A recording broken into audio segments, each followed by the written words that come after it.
గ్రామంలో green అంబాసిడర్లు green guards rally అనంతరం నిరసన చేపట్టారు.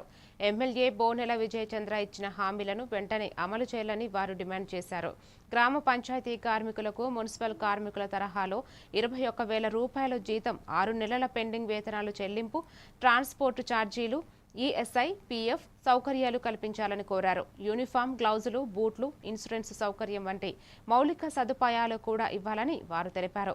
ప్రభుత్వం స్పందించి సమస్యలను తక్షణమే పరిష్కరించాలని సిఐటియు నాయకులు డిమాండ్ చేశారు.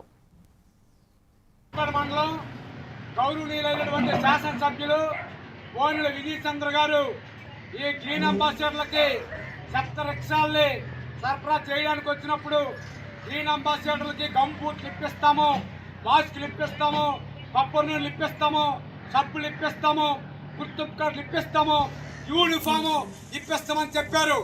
అయ్యా ఎమ్మెల్యే గారు విజయచంద్ర గారు, మీరు చెప్పి వెళ్ళిపోయారు. ఈ వేళకి మాకెవ్వరు కదా కంప్యూటర్లు లేవు, గ్లౌజులు లేవు. 6,000 కూడా నెలలో ఇవ్వకపోతే భార్య పిల్లలతో ఏ విధంగా బతుకుతామని చెప్పి మిమ్మల్ని వేడుకుంటాను. అయ్యా మా జీతాలు చెల్లించండి, మా సమస్యలు పరిష్కారం చేయండి.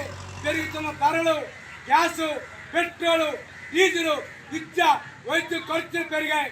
అందుకని 15,000 రూపాయలు కనీసం గౌరవ వేతనం ఇచ్చేటట్లు ఎమ్మెల్యేలు, అధికారులు కృషి చేయాలి. అలాగే ఈ శాఖ మంత్రి గారు